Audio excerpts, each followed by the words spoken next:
Sen Allah'ım olsun. Bir daha çekeceğim. Bir de hediye vereceğim. Toydu onu. Evet.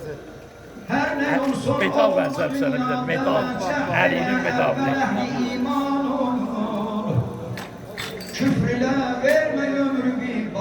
Ben bunu sağ olsun. Bir ibadet Çekin onu. Hazret Ali'nin nişanıdır.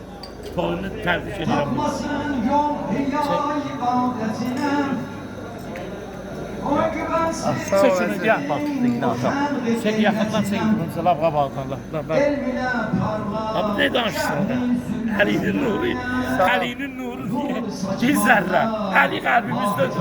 Nişandır. Dikkattir. Yani. Mehabbettir, meveddettir. Yani. Sağ ol. Tebrik Allah ederim. bize Ali ve Rıza Yani. Amin. Allah sana böyle şeyler. Sağ ol. Teşekkür ederim. Sebebi Gel.